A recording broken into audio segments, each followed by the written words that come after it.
At my wedding reception, I was fixing my veil in the reflection of a copper backsplash I had spent 3 months restoring by hand. The metal was polished to a mirror finish, which is the only reason I saw her. My mother-in-law, Eleanor, was standing directly behind me. She did not see my eyes in the copper. She just saw my drink, sitting on the bar. I watched her pull a small glass. From her clutch, 3 clear drops into my champagne. I did not turn around. I did not scream. I waited for her to walk away to greet a senator's wife. Then, with the steady hands of a surgeon, I simply reached out and switched our glasses. Her poison was now in her hand, and the real wedding drama was about to begin. Drop a comment and let me know where you're listening from and what time it is for you right now. I would love to know who is part of our community. Most brides would be hyperventilating in the bathroom after seeing their new mother-in-law try to drug them. But I am a restoration architect. I deal with crumbling foundations and structural failures for a living. Panic is a luxury I cannot afford. What I felt in that moment was not fear. It was static load. That is the engineering term for the immense silent weight a beam carries right before it decides to either hold the roof up or snap in half. I walked back to the head table, my heels clicking a steady rhythm against the hardwood floor. I checked my pulse, 80 beats per minute, elevated but controlled. I smoothed the silk of my dress and sat down next to Ethan, the man who saved children's lives as a pediatric surgeon but could not see that his own mother was a pathogen. He squeezed my hand under the table, his thumb brushing over my ring. He looked at me with so much love it almost hurt. He whispered that I looked beautiful. He had no idea that 10 feet away his mother was currently sipping champagne that she intended to be my destruction. I looked across the table. Eleanor was seated now. She was holding court with my parents, laughing at something my father said, playing the role of the benevolent matriarch perfectly. She looked at me. Her eyes were cold, dead things buried under layers of expensive mascara. She raised her glass, my glass, in a silent toast to me. A little smirk that said checkmate, darling. She thought she was the architect of this moment.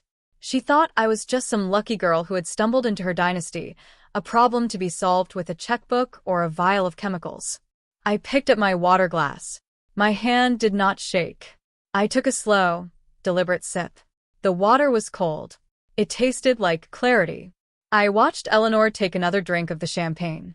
She was so confident in her cruelty. She had spent the last 2 years trying to bulldoze me, treating me like a squatter in her son's life. She called my work dirty. She offered me 6 figures to disappear. But she forgot one thing about restoration architects. We know exactly where the weak points are, and we know exactly when a structure is about to collapse. I set my glass down. I smiled back at her, and I waited to understand why I didn't stop her, why I didn't grab her wrist and scream for the police right then and there. You have to understand the architecture of our war. This wasn't a sudden crime of passion. This was the demolition phase of a project Eleanor had been managing for 2 years. From the moment Ethan introduced us, I was a zoning violation. In her perfectly curated world, the Sterlings are what people call old money, which usually just means their money is dusty, and they are terrified of anyone who actually works for a living. I met Eleanor at the estate inspection I was wearing. Work boots and a hard hat covered in drywall dust. She looked at my hands like they were contagious. She asked Ethan right in front of me if he was hiring the help for some remodeling. When he told her I was his girlfriend, she didn't smile. She just said, "Oh." The insults were never loud. They were structural. Small cracks in the foundation, designed to make me collapse. She would forget to invite me to family dinners. She would introduce me to their friends as Ethan's little project manager, ignoring my master's degree and my license. But the real structural failure happened 6 months ago. I was sitting in her library. She slid a creamy envelope across the mahogany desk. Inside was a cashier's check for $100,000. She told me it was a severance package. She said, "You are a lovely girl, Olivia. But let's be realistic. You are new money. To build things. We own things. You will never be comfortable at this table, and I am just trying to save you the embarrassment of trying." I looked at the check. It was more money than my parents made in 2 years. I looked at her. I didn't tear it up. I didn't throw it in her face. I just slid it back across the desk and said, I think you're underestimating the cost of labor. Eleanor, I'm not for sale. That was the moment her eyes changed. That was when I stopped being a nuisance and became a threat. And threats have to be neutralized. In psychology, there is a concept called an extinction burst. I learned about it when I was studying how stress affects building materials, but it applies perfectly to narcissists. When a toddler realizes that screaming isn't getting them what they want, they don't quiet down. They scream louder. They flail. They break things. They escalate their behavior to a frantic peak right before they finally give up. It is the last desperate explosion of energy to force the world back under their control. The week before the wedding was Eleanor's extinction burst. She realized the bribes hadn't worked, the insults hadn't worked, the wedding was going to happen. So she went scorched earth. On Tuesday, she called our florist and tried to cancel the order, claiming the bride had died in a car accident. The florist, thank God, called me first. On Thursday, I found her in the bridal suite inspecting my veil. When she left, there was a jagged tear, right through the lace. She claimed it caught on her ring, but I know the tensile strength of French lace. You have to want to RIP it. I fixed the veil with gold thread, a technique I use in restoration. I didn't tell Ethan. I knew that if I told him she would spin it, she would gaslight him, call me paranoid, say I was stressed and imagining things. She relied on the fact that her behavior was so insane that no rational person would believe it. So when I saw the vial at the reception, everything clicked into place. This wasn't random. This wasn't just hatred. This was the final detonation of her extinction burst. She couldn't stop the wedding, so she decided to ruin the memory of it. She wanted me sick. She wanted me humiliated. She wanted to prove to every high society guest in that room that I was weak, messy, and unworthy of the sterling name. She wanted a disaster. I just decided to let her be the victim of it. The thing about structural failure is that it is rarely instantaneous. Before a building collapses, it groans. The rivets pop, the wood splinters. You just have to be quiet enough to hear it. The reception hall was loud with applause as Ethan finished his speech. He was charming, self-effacing, perfect. He sat down and kissed my cheek, whispering that he was the luckiest man alive. Then the room went quiet. The tapping of a spoon against crystal echoed like a warning bell. Eleanor stood up. She looked regal in her silver gown. She held the champagne flute, the one with the gold rim, the one she had tainted high in the air. The room waited. She smiled at the guests, then turned her gaze to me. It was a predator's smile. Marriage, she began, her voice projecting with that practiced finishing school. Cadence is about partnership. It is about knowing who you are and where you come from. A few of her friends at table 4 chuckled. And most importantly, it is about trust, knowing that the person sitting next to you has your best interests at heart. She looked me dead in the eye on the word trust. I didn't blink. I raised my water glass. Eleanor raised the poison chalice to the happy couple, she said. She tipped the glass back. I watched the golden liquid disappear. I watched her swallow one. Gulp 2. She drained it. For a moment, nothing happened. She sat down. Looking triumphant, she turned to my father and started talking about his golf handicap. 1 minute passed, then 2. I sat perfectly still, my hands folded in my lap, counting the seconds like a metronome. At 2 minutes and 40 seconds, the groaning started. Eleanor stopped talking mid-sentence. She blinked rapidly, her hand going to her throat. Her face, usually a mask of heavy foundation and composure, turned a violent shade of gray. She tried to stand up, maybe to excuse herself to the restroom, but gravity had other plans. Her knees buckled. She grabbed the tablecloth to steady herself, pulling a centerpiece of expensive lilies down with her. Then the emetic did exactly what chemistry dictated it must do. It wasn't a polite swoon, it was violent. Eleanor retched, a guttural, ugly sound that silenced the string quartet. She vomited directly onto the head table, all over the silk runner, the china, and the skirt of her custom-made gown. The smell hit us instantly. The woman who had spent 60 years cultivating an image of untouchable infection was now heaving on the floor in front of 200 of the city's elite. Mom. Ethan shouted, jumping up. Mom.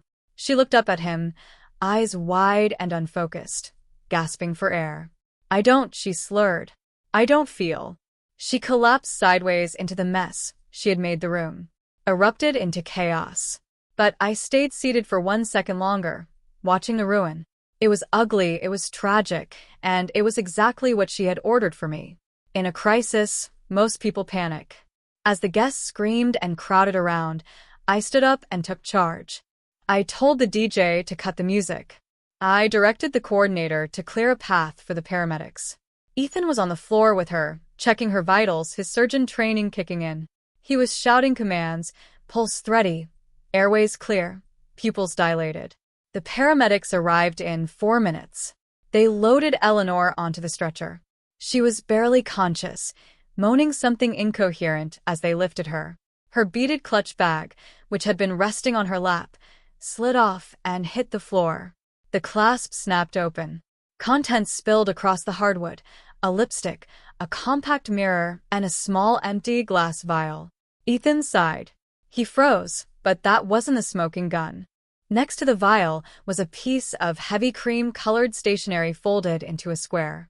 I reached down and picked it up. I knew what it was before I opened it. It was in Eleanor's handwriting, elegant looping script. I walked over to Ethan.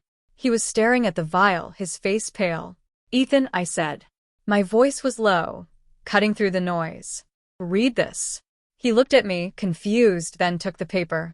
I watched his eyes, scan the words. Ladies and gentlemen, I must apologize for the interruption. My new daughter-in-law has struggled for years with personal demons. We hoped the stress of the wedding wouldn't trigger a relapse. It seems the alcohol was too much. Please forgive the mess. We will get her the help she needs. It was a speech. A speech she had written before the reception.